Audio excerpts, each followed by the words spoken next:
ये आकाशवाणी है। कोविड-19 विशेष कार्यक्रम के अंतर्गत प्रस्तुत है कोरोना वायरस संक्रमण की वर्तमान स्थिति पर चर्चा, जिसे प्रस्तुत कर रहे हैं आकाशवाणी संवाददाता सिद्धार्थ सिंह। इस कार्यक्रम में आमंत्रित स्वास्थ्य विशेषज्ञ हैं जीबी पंत अस्पताल के प्रोफेसर डॉक्टर संजय पांडे। नमस्कार श्रोताओं, स्वागत है आपका कोरोना जागरूकता श्रृंखला की एक और एपिसोड में, जिसमें हम बात करते हैं कोरोना और उसकी वैक्सीन के साथ ही आपके स्वास्थ्य से जुड़े विषयों पर। इस समय हमारे देश में कोविड के मामलों में थोड़ी बढ़ोतरी देखी जा रही है। देश में पिछले 24 घंटे में 2540 से अधिक लोगों में कोविड संक्रमण की पुष्टि हुई है, इसलिए हमें बहुत ही सतर्क और जागरूक रहना है। भारत में चल रहे विश्व के सबसे बड़े कोविड टीकाकरण अभियान के अंतर्गत 187 करोड़ 71 लाख से अधिक वैक्सीन लगाई जा चुकी है, जो कि अपने आप में एक रिकॉर्ड है। श्रोताओं, कोरोना, उसकी वैक्सीन और आपके स्वास्थ्य से संबंधित सवालों के जवाब देने के लिए हमारे आज के इस एपिसोड में हमारे साथ जुड़ गए हैं Govind Ballabh Pant institute of post graduate medical education and research नई दिल्ली के न्यूरोलॉजी विभाग में प्रोफेसर डॉक्टर संजय पांडे। श्रोताओं, आप भी डॉक्टर संजय से हमारे स्टूडियो के नंबर 011-2342-1764 पर सवाल पूछ सकते हैं। आप हमारे ट्विटर हैंडल @AIR न्यूज पर #AskAIR पर अपने स्वास्थ्य से जुड़े सवाल पोस्ट कर सकते हैं। और दोस्तों, जिस तरीके से हमारे देश में कोविड के मामलों में इजाफा हो रहा है, इस समय हमें दोबारा जरूरत है कोविड को लेकर जो कोविड अप्रोप्रिएट बिहेवियर है उसका पालन करने की। हमें आवश्यकता है कि उन सभी मानकों को दोबारा से अपने जीवन में शामिल करने की जो हम करते थे, यानी हमें अब मास्क लगा कर रखना है, भीड़ भाड़ से दूर रहना है और सैनिटाइजर का प्रयोग बार बार करना है, हाथ और मुंह बार बार साबुन और पानी से धोते रहना है, ताकि अगर कोविड की कोई भी संभावना है तो वो हमसे दूर हो जाए। जैसे ही डॉक्टर संजय हमारे साथ कनेक्ट होते हैं, हम उनसे जानने की कोशिश करेंगे कि इस समय कोविड के लक्षण किस तरीके के आ रहे हैं, जो नया वेरिएंट है इसके बारे में हम बात करेंगे। हम बात करेंगे कि आइसोलेशन के लिए हमें किस तरह की जरूरत पड़ने वाली है या कितने दिन का आइसोलेशन चाहिए। ऐसे बहुत सारे सवाल हैं जिनका जवाब डॉक्टर संजय देने वाले हैं। तो जुड़े रहिए आप हमारे साथ FM कोड के साथ, और हमारे स्टूडियो का नंबर है 011-2342-1764, जिस पर आप डायरेक्ट फोन कर हमारे एक्सपर्ट से सवाल पूछ सकते हैं। और जिस तरह की बात हो रही है आजकल, जिस तरह से हम देख रहे हैं कि जो कुछ राज्यों में केसेस बढ़ रहे हैं, क्योंकि पिछले दिनों क्या हुआ कि जब भी हमारे देश में जो स्थिति थी, हालांकि अभी भी बहुत नियंत्रण में है, लेकिन कहीं न कहीं लोगों के मन में एक डर सा बना हुआ था कि कहीं न कहीं चौथी लहर को देखकर लोग ये सोच रहे थे कि कहीं कुछ ऐसा ना हो कि कुछ गड़बड़ हो। और ऐसे में सबसे बड़ी चीज ये है कि यहाँ पर जो जन भागीदारी है, हम जनता की जो भागीदारी है, अगर हम सतर्क रहेंगे, अगर हम जागरूक रहेंगे, अगर हम जो भी हमको हमारे एक्सपर्ट्स हमारे कार्यक्रम में जो भी बातें बताते हैं उनका हम पालन करेंगे, तो निश्चित तौर पर हम कोविड का मुकाबला कर सकते हैं। क्योंकि सवाल ये है कि कितने दिन तक हम आइसोलेट रह सकते हैं। अब जैसा कि कहा जाता है कि एक न्यू नॉर्मल है, अब स्कूल्स खुल चुके हैं, और सबसे बड़ी चीज तो ये है कि अब हमारे पास वैक्सीन से लड़ने के लिए सबसे बड़ा वेपन या हथियार जो है वैक्सीन हमारे पास है। तो जब हमारा इस वायरस से लड़ने के लिए जो वैक्सीन हमारे पास है, तो हम क्यों ना वैक्सीन को अपनी डोसेस को कंप्लीट करें। जैसा कि जो हमारे लिसनर्स बहुत सारे ऐसे हैं जिन्होंने वैक्सीन लगवा ली है, लेकिन अब भी बहुत सारे लोग ऐसे हैं जिन्होंने वैक्सीन नहीं लगवाई है। तो जिन लोगों ने अभी तक वैक्सीन नहीं लगवाई है, उनसे हमारा अनुरोध है कि वो कोविड की वैक्सीन जल्दी से जल्दी लगवा लें। और सबसे बड़ी इंपॉर्टेंट चीज है कि उसका कंप्लीट कोर्स करें। दोनों वैक्सीन आप लगवाएं, चाहे आप कोविशील्ड लगवा सकते हैं, आप कोवैक्सीन लगवा सकते हैं, लेकिन आपको इंपॉर्टेंट ये है कि जो दूसरी डोज जब आपको ड्यू होती है तब आपको लगाना होता है। और सबसे बड़ी इम्पोर्टेंट बात यह है कि जिन लोगों का वैक्सीनेशन हो चुका है और वैक्सीनेशन होने के बाद अगर आपके 9 महीने का अंतराल सेकेंड डोज को लगने के बाद पूरा हो चुका है तो आप प्रिकॉशनरी डोज यानी एहतियाती डोज के लिए एलिजिबल हो जाते हैं। और इस समय बहुत सारे प्राइवेट हॉस्पिटल्स हैं जहां पर सरकार ने इस तरह की सुविधा दी हुई है कि वहां पे आप जा सकते हैं और प्रिकॉशनरी डोज जो निजी अस्पताल हैं वहां पे लग रही है। तो अगर आपके 90 दिन पूरे हो चुके हुए हैं वैक्सीन लगे हुए, आपकी आयु 18 वर्ष से ज्यादा है तो आप वहां पर जाकर वैक्सीन लगवा सकते हैं। और जो 60 साल से अधिक के जो हमारे सीनियर सिटीजन हैं उनके लिए जो वैक्सीनेशन प्रोग्राम है वो सरकारी अस्पतालों में मुफ्त लग रही है। हालांकि दिल्ली में इस समय अगर हम देखें तो वहां भी सरकार ने ऐलान किया है कि जो एहतियाती डोज है वो मुफ्त में लगाई जाएगी।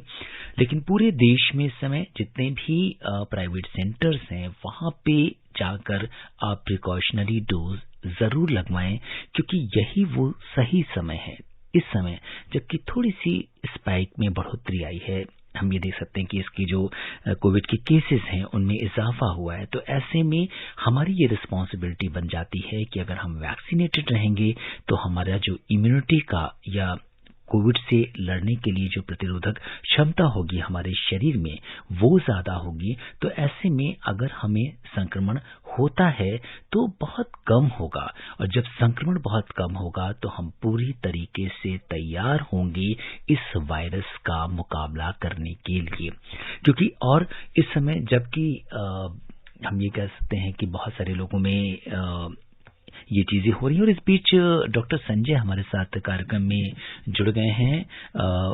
डॉक्टर संजय क्षमा चाहते हैं कुछ समय के लिए हम आपको कार्यक्रम से कनेक्ट नहीं कर सके। हमारे लिसनर्स आपका बेसब्री से इंतजार कर रहे हैं। बहुत बहुत स्वागत और अभिनंदन करते हैं आपका कार्यक्रम में। जी नमस्कार।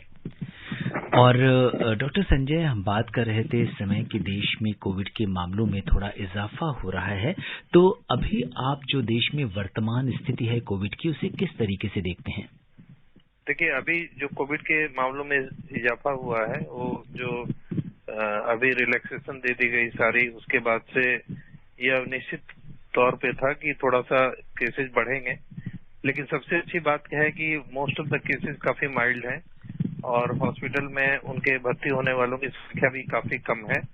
और केसेज जैसा देख रहे हैं दिल्ली में कि पिछले 4 से 5 दिनों में स्टैग्नेट हो गया है, मतलब 1000 के आसपास केसेज आ रहे हैं जी।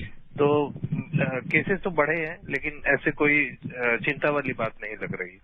जी बिल्कुल। आपसे ये जानना चाहेंगे कि कोविड के जो केसेस इस समय आ रहे हैं इन मरीजों में अभी करेंटली किस तरीके के सिम्टम्स आप देख रहे हैं? अभी जो पेशेंट आ रहे हैं उसमें 2 तरह के पेशेंट आ रहे हैं। एक तो जो किसी अन्य बीमारियों से मतलब भर्ती हैं या दिखाने आ रहे हैं और उसमें कोविड टेस्ट करने पे पॉजिटिव आ रहे हैं। दूसरा जो आ रहे हैं उसमें माइल्ड सिम्टम है जैसे हल्का बुखार, गले में खराश, लेकिन मोस्ट ऑफ द पेशेंट जो है वो 3 से 4 दिनों में ठीक हो जा रहे हैं। जी। तो हमें जब सिम्टम्स आते हैं इस तरह के तो हमें जांच कब करानी चाहिए? अगर आपको बुखार है, तेज बुखार है और गले में खराश है और ऐसा लगता है कोविड जैसे सिम्टम है या आपका एक्सपोजर हुआ है कहीं कोविड के पेशेंट से या आपने कहीं भीड़ भाड़ वाली जगह में आप गए हैं तो बेशक जांच कराएं। और जांच करने के बाद पैनिक न क्रिएट करें, घबराएं नहीं। जो ये वेरिएंट फैला है जो ओमिक्रॉन का ही एक वेरिएंट है इसमें माइल्ड सिम्टम है और घबराने वाली कोई बात नहीं है, बट सतर्क रहें। जी। और डॉक्टर संजय आपसे ये भी जानना चाहेंगे कि एक बार जब कोविड पॉजिटिव हो जाते हैं तो अभी आइसोलेशन के लिए जो नई गाइडलाइंस हैं वो क्या हैं? देखिए आइसोलेशन की गाइडलाइन हर कंट्री में अलग अलग है। हमारी आईसीएमआर की जो गाइडलाइन है वही गाइडलाइन है जो पहले थी, उसमें कोई ऐसा चेंज नहीं हुआ है। लेकिन बाकी कंट्री ने जैसे यूके में और यूएस में गाइडलाइन को थोड़ा सा रिलैक्स किया है जी। तो लेकिन इस वाले वेव में जो सबसे अच्छी बात है जो जनवरी में वेव आई थी और इस वेव में कि मोस्ट ऑफ द पेशेंट 3 से 4-5 दिनों में ठीक हो जा रहे हैं। जी। और कितने दिन का हमें आइसोलेशन करना चाहिए अगर हम पॉजिटिव आते हैं तो? देखिए, अगर आपको कोई सिम्टम है तो कम से कम अगर 3 दिन तक बुखार नहीं है तो जी 3 दिनों तक बुखार, अगर जैसे आप फीवर फ्री हैं जी तो 3 दिनों तक, उसके 3 दिन बाद तक आपको आइसोलेशन करना है, लेकिन 10 डेज का आइसोलेशन करना है। तो 3 डेज का फीवर, और उसके बाद अगर फेब्राइल है तो उसके बाद आपको 3 दिन तक आइसोलेशन करना है, लेकिन अगर सिम्टम आते हैं तो 10 दिनों तक आइसोलेशन करना है। जी बिल्कुल। तो एसिम्टोमेटिक और सिम्टोमेटिक दोनों के लिए आपने अलग अलग आइसोलेशन बताया। और आपसे ये भी जानना चाहेंगे डॉक्टर संजय कि अगर घर पर या ऑफिस में अगर हमारा कोई कलीग पॉजिटिव आता है तो क्या हमें क्वारंटीन करना चाहिए, और करना चाहिए तो कितने दिन का? देखिए, जो हमारी जो आईसीएमआर की करंट गाइडलाइन है उसके अनुसार हमें क्वारंटीन करना चाहिए, और अगर आपका किसी सिम्टोमेटिक इंडिविजुअल से कांटेक्ट हुआ है तो आपको क्वारंटाइन करना चाहिए, 7 डेज के लिए क्वारंटाइन करना चाहिए। जी। और अब बात करते हैं कोविड की वैक्सीन के ऊपर, और प्रिकॉशनरी डोज के लेकर कई सवाल हैं लोगों के। सबसे पहले तो हम ये जानना चाहेंगे कि प्रिकॉशनरी डोज के लिए कौन से लोग एलिजिबल हैं? देखिए, प्रिकॉशनरी डोज अभी पहले तो हेल्थ वर्कर और more than 60 years of age के लिए था, लेकिन अभी भारत सरकार ने रिलैक्स करके मोर देन 18 इयर्स के जो भी हैं उनके लिए भी प्रिकॉशनरी डोज को रिलैक्स कर दिया है। तो जिनकी भी प्रिकॉशनरी डोज ड्यू है वो अपना वैक्सीनेशन करवा सकते हैं। जी। प्रिकॉशनरी डोज लगवाने के लिए जो दोनों वैक्सीन है, इसके पहले जो आपने 2 शॉट्स लिए हैं वैक्सीन के और अब प्रिकॉशनरी डोज लगवाने जा रहे हैं, तो कितना गैप होना चाहिए डॉक्टर संजय? 9 मंथ्स का गैप होना चाहिए, और 9 मंथ्स के बाद अगर आपका डोजेज ड्यू है तो आप उसको प्रिकॉशनरी डोज लगवा सकते हैं। क्या ये वैक्सीन वही होनी चाहिए जो पहले लग चुकी है? हाँ, बिल्कुल। अभी हमारे कंट्री में मिक्स्ड वैक्सीन का कोई रिकमेंडेशन नहीं है। जो पहले जैसे आपको कोवैक्सीन लगा है तो कोवैक्सीन, और अगर कोविशील्ड लगा है तो कोविशील्ड, वही वैक्सीन लगेगा जो पहले लगा हुआ है। जी। और इस समय 12 साल से ऊपर के बच्चों का भी टीकाकरण कार्यक्रम चल रहा है, इस पर आप क्या कहेंगे? जी, पहले 15 से ऊपर का टीकाकरण हुआ और अब 12 से 15 का हो रहा है। तो ये बहुत ही अच्छा संकेत है, क्योंकि स्कूल खुले हैं। स्कूल खुलने के बाद इससे बच्चों में कॉन्फिडेंस आया है, और जैसा अभी आप देख रहे हैं कि कल से 10th और 12th की परीक्षाएं भी चालू हो रही हैं। जी। तो जो बच्चे एग्जाम दे रहे हैं वो तो ऑलमोस्ट वैक्सीनेटेड हो गए हैं। तो क्योंकि 10th वाले बच्चे करीब 15 के आसपास होते हैं और 12th वाले बच्चे करीब 17 से 18 के आसपास होते हैं। तो most of them have been either vaccinated fully और at least they have been vaccinated 1 dose. जी।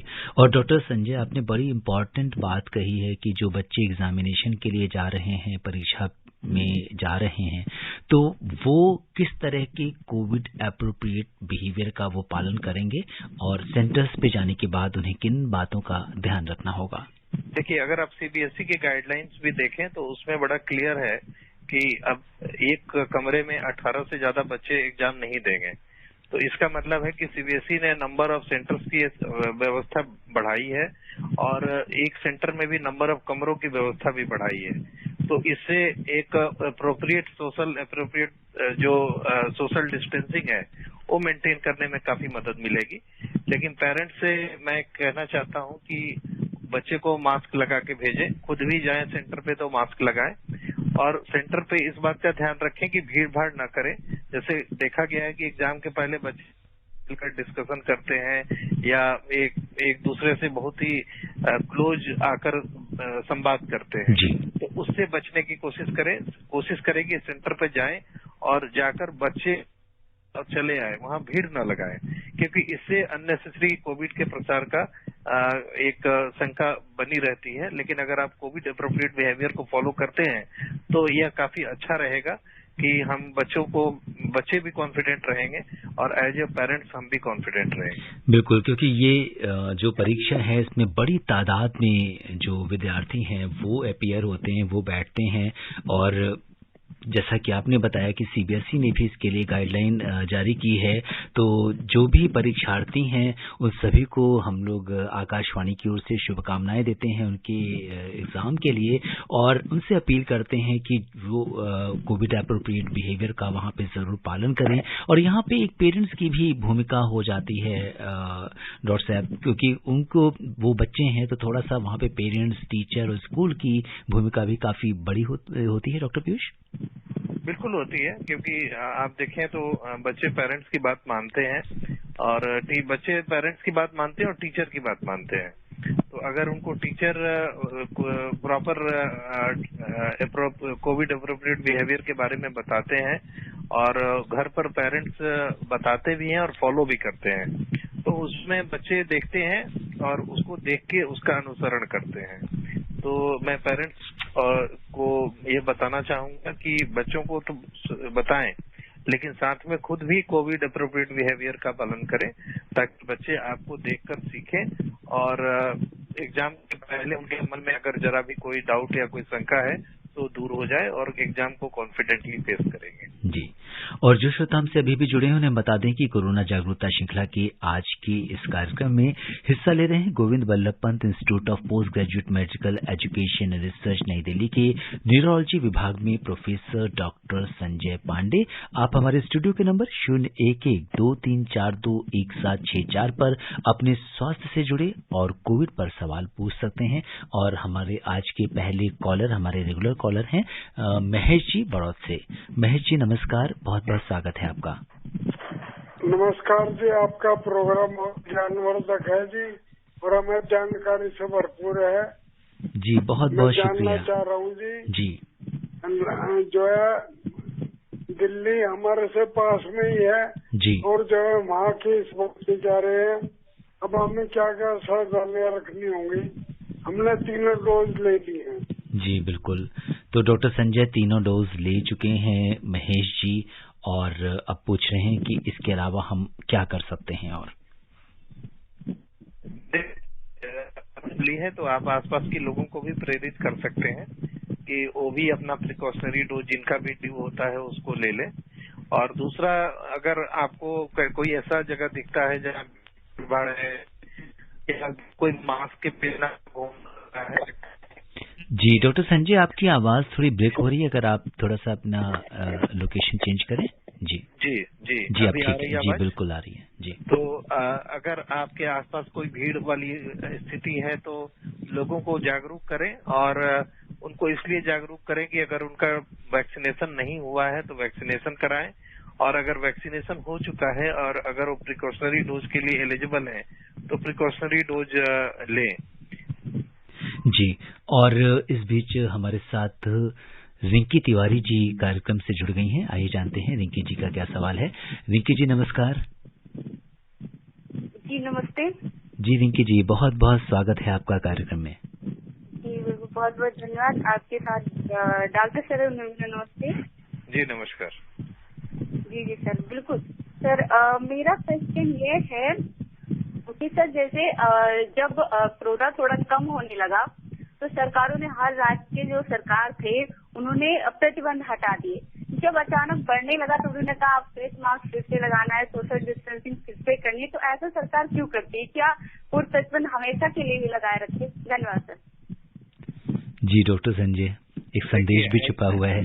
देखिए, ऐसा है कि सरकार इस बारे में बिल्कुल जागरूक है कि हमें कोरोना से तो लड़ना ही है, लेकिन धीरे धीरे पब्लिक में कॉन्फिडेंस भी लाना है कि वैक्सीनेशन के बाद हम कोरोना से काफी हद तक उस पर कंट्रोल करने पे हम सक्सेसफुल हो चुके हैं। तो बार बार ये कहा जाता है प्रोग्राम के माध्यम से या सरकार की तरफ से कि हमें कोरोना के साथ रहने की आदत डालनी होगी, जीना होगा।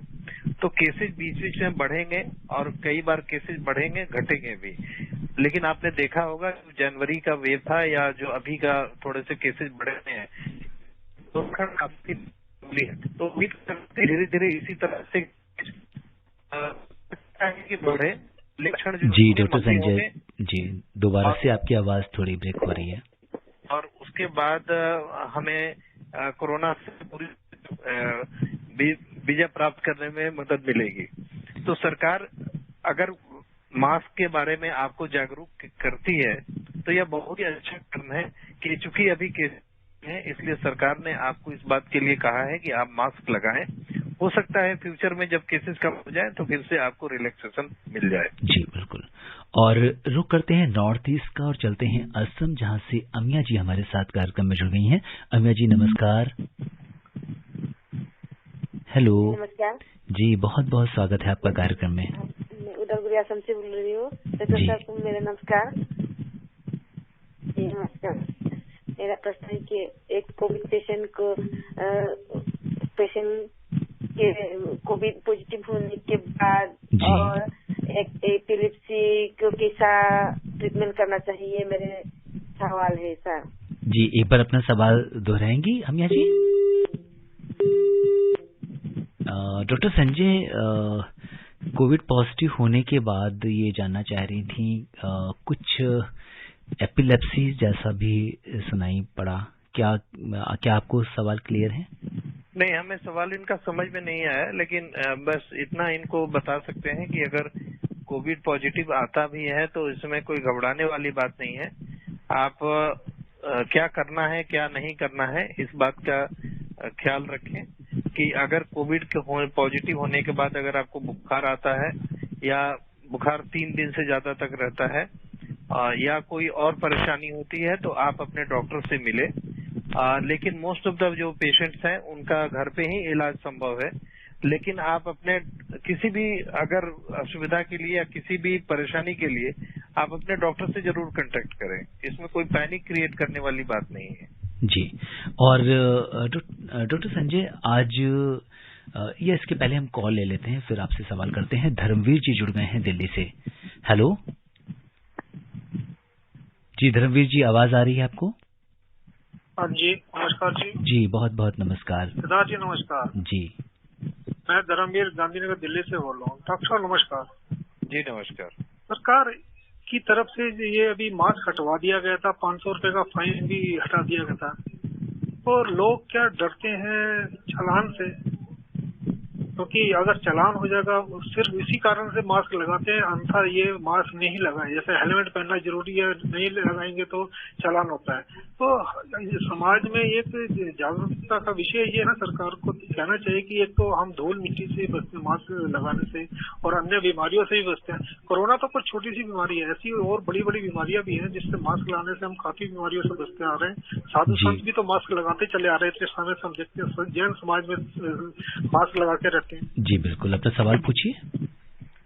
जी आपके बात से मैं पूरी तरह सहमत हूँ। सरकार ने कभी नहीं कहा कि मास्क नहीं लगाना है, सिर्फ पेनल्टी हटाई गई थी। पेनल्टी लगाने का मतलब क्या है कि हर आदमी मैच्योर नहीं होता है, तो उसको रिवार्ड और पनिशमेंट के साथ हम उसको मोटिवेट करते हैं या किसी काम के लिए डीमोटिवेट करते हैं। तो पेनल्टी लगाने का उद्देश्य सिर्फ यही था कि अगर आपके मन में पेनल्टी के वजह से थोड़ा डर होगा तो आप मास्क लगाएंगे। तो यह जनता से गुजारिश है कि वो मास्क लगाए, और मास्क अपने लिए लगाए और अपने सोसाइटी के लिए लगाए। हाँ, पेनल्टी लगाने से डर से लगाते हैं लोग, लेकिन अगर लोगों में जागरूकता होगी तो वो अपने आप भी मास्क लगाएंगे। बिल्कुल, तो ये जिसे न्यू नॉर्मल कहते हैं और कोविड अप्रोप्रिएट बिहेवियर का हिस्सा बन जाएगा। और ये बिल्कुल सही बात है डॉक्टर संजय कि मास्क होता है तो हमें ना सिर्फ कोविड से बल्कि बहुत सारी अन्य इन्फेक्शियस डिजीज से, संक्रमण से मुक्ति मिलती है, और हमें किसी भी तरह की एलर्जी या इन सब चीज़ों से बहुत इनको दूर करने में मदद मिलती है। और डॉक्टर संजय, आज विश्व मलेरिया दिवस है। आपसे जानना चाहेंगे कि भारत में मलेरिया की क्या स्थिति है, इसके क्या लक्षण है और क्या कुछ बचाव हो सकते हैं? देखिए, भारत में मलेरिया की स्थिति जैसे अब कुछ जगहों पे मलेरिया काफी होता है। जैसे अगर आप नॉर्थ ईस्ट का इलाका ले लें तो वहाँ पे मलेरिया अभी भी काफी होता है, या कोस्टल एरिया ले लें वहाँ भी मलेरिया के काफी केसेस होते हैं। जैसे असम की एक बात करते हैं जो नॉर्थ ईस्ट का इलाका है, वहाँ मलेरिया के केसेस काफी आते हैं। लेकिन बीच बीच में आपने देखे होंगे कि शहरों से भी, जैसे दिल्ली में भी मलेरिया के केसेज आते हैं और कई बार मलेरिया कॉम्प्लिकेटेड हो जाता है। कॉम्प्लिकेटेड का मतलब कि जैसे ब्रेन का मलेरिया हो जाता है, या मलेरिया में कई बार किडनी का इन्वॉल्वमेंट हो जाता है, लीवर का इन्वॉल्वमेंट हो जाता है, तो मलेरिया घातक हो जाता है। तो मलेरिया दिवस के माध्यम से लोगों में इस बात की जागरूकता होनी चाहिए कि अगर मलेरिया की कोई सिम्टम हो और अगर मलेरिया के सिम्टम आसपास दिखें तो आप इमीडिएटली डॉक्टर से कंसल्ट करें, क्योंकि मलेरिया एक ऐसी बीमारी है जिसका पूरी तरह से इलाज संभव है, और इलाज शुरू के समय में अगर होगा तो कॉम्प्लिकेट मलेरिया होने के चांसेस कम होंगे और उसमें कॉम्प्लिकेशंस कम होते हैं और मरीज पूरी तरह से ठीक हो जाता है। जी बिल्कुल। तो ये एक इसका इलाज हो सकता है। और कई बार हम डॉक्टर संजय मलेरिया की वैक्सीन के बारे में अक्सर सुनते रहते हैं, पढ़ते रहते हैं, इसके डेवलपमेंट की क्या स्थिति है? देखिए, मलेरिया का अभी कोई भी वैक्सीन ऐसा अप्रूव्ड वैक्सीन नहीं है। कई वैक्सीनों पे काम चल रहा है, लेकिन हमें लगता है कि जैसे ही मलेरिया का वैक्सीन अप्रूव्ड होगा, कई वैक्सीन पे ट्रायल्स चल रहे हैं। जैसे कुछ ट्रायल्स आपके अफ्रीकन कंट्रीज में चल रहे हैं कुछ ट्रायल्स, और उसके रिजल्ट भी बड़े इनकरेजिंग आए हैं। लेकिन ऐसा कोई अप्रूव्ड वैक्सीन नहीं है जो कि अभी ऐसा मास स्केल पे उसका यूज किया जा सके। लेकिन ऐसा उम्मीद है कि आने वाले समय मलेरिया का वैक्सीन अवेलेबल होगा। जी। और अक्सर डॉक्टर संजय मच्छर को भगाने के लिए हम मॉस्किटो रिपेलेंट्स का प्रयोग करते हैं, कई बार कुछ क्रीम्स भी लगाते हैं। आपसे ये जानना चाहते हैं कि इसके क्या कुछ साइड इफेक्ट्स भी होते हैं जो हम यूज करते हैं? देखिए, साइड इफेक्ट तो आप कुछ भी अगर केमिकल्स या ड्रग्स लेते हैं तो उसके साइड इफेक्ट हो सकते हैं। हमने जो देखा है कि मॉस्किटो से बचने का जो सबसे अच्छा तरीका है वो मॉस्किटो नेट है। कि अगर आप मॉस्किटो नेट का यूज करते हैं जहां भी मच्छर ज्यादा है, तो सबसे अच्छा तरीका है, सबसे आसान तरीका है, क्योंकि इसमें आपको कोई केमिकल से कांटेक्ट नहीं होना है और इसकी गारंटी है कि जब तक आप सोते हैं और मॉस्किटो नेट का यूज करते हैं तो मच्छर काटने की संभावना काफी कम हो जाती है। तो मुझे लगता है कि अगर जहां भी मच्छर ज्यादा है और आपको लगता है कि मच्छर से समस्या आ रही है तो मॉस्किटो नेट का प्रयोग करें, और रिपेलेंट का भी यूज कर सकते हैं, लेकिन जितना कम करें उतना बेहतर होगा। जी। और इसके लिए हम कौन सी जांच करा सकते हैं इसके टेस्ट के लिए, मलेरिया के लिए? मलेरिया के टेस्ट के लिए कई सारे एंटीजन टेस्ट अवेलेबल हैं, और कई बार हम पेरिफेरल स्मीयर में भी मलेरिया के प्रोटोजोआ को देख लेते हैं। तो काफी सिंपल टेस्ट होता है मलेरिया का और बड़े आसानी से इसका पता लगाया जा सकता है। और अब समय इजाजत नहीं दे रहा कि हम इस चर्चा को आगे बढ़ाएं। चलते चलते डॉक्टर संजय, आप आकाशवाणी के श्रोताओं को क्या कुछ संदेश देना चाहेंगे? मैं संदेश यही देना चाहूंगा कि जैसे जैसे कोविड 2 साल से ज्यादा हुआ है, लोगों में एक फटिगेबिलिटी की स्थिति आ रही है कि लोगों को लगता है कि कोविड कितनी बार आएगा, कितनी बार जाएगा। लेकिन आप अगर पीछे मुड़कर देखें तो जैसा लास्ट ईयर एक डेल्टा वेव आई थी जिसमें हमने कई लोगों को खोया, और कई लोगों ने अपने परिजनों और कई लोगों ने मित्रों और कई लोगों ने अपने आसपास के लोगों को खोया, तो उसके कंपैरिजन में जो जनवरी में और इस समय वाली जो वेव है वो काफी माइल्ड है, और ऐसा उम्मीद करते हैं कि धीरे धीरे इसी तरह कोविड का खात्मा होगा। लेकिन एक शर्त पे, अगर आप वैक्सीनेशन कराएं, क्योंकि वैक्सीन सबसे बड़ा आपका मित्र है कोविड के खात्मे के लिए। और दूसरा, जब तक कोविड पूरी तरह से खत्म नहीं हो जाता, कोविड एप्रोप्रिएट बिहेवियर को फॉलो करें। जी। और डॉक्टर संजय, आप कोविड-19 के इस विशेष कार्यक्रम से जुड़े, आपने हमसे चर्चा की और श्रोताओं के प्रश्नों का उत्तर दिया। आपका बहुत बहुत धन्यवाद और आभार। जी, नमस्कार। श्रोताओं, आपसे यही कहेंगे कि डॉक्टर संजय पांडे ने आपको कोरोना और आपके स्वास्थ्य को लेकर जो भी सावधानियां बताई हैं, आप उनका पालन कीजिए और आप स्वस्थ और खुशहाल रहें। इसी कामना के साथ मुझे यानी सिद्धार्थ को भी दीजिए अनुमति। नमस्कार। कोविड-19 विशेष कार्यक्रम के अंतर्गत अभी आप सुन रहे थे कोरोना वायरस संक्रमण की वर्तमान स्थिति पर चर्चा, जिसे प्रस्तुत कर रहे थे आकाशवाणी संवाददाता सिद्धार्थ सिंह। इस कार्यक्रम में आमंत्रित स्वास्थ्य विशेषज्ञ थे जीबी पंत अस्पताल के प्रोफेसर डॉक्टर संजय पांडे। ये कार्यक्रम आकाशवाणी के समाचार सेवा प्रभाग द्वारा प्रस्तुत किया गया। इसे आप हमारे mobile app news on AIR और हमारे YouTube channel news on AIR official पर भी सुन सकते हैं। इस कार्यक्रम के संबंध में अपनी प्रतिक्रिया आप हमें ईमेल कर सकते हैं airnsdtalks@gmail.com पर। कार्यक्रम को फिर से सुनने के लिए लॉग ऑन कीजिए हमारी वेबसाइट newsonair.nic.in।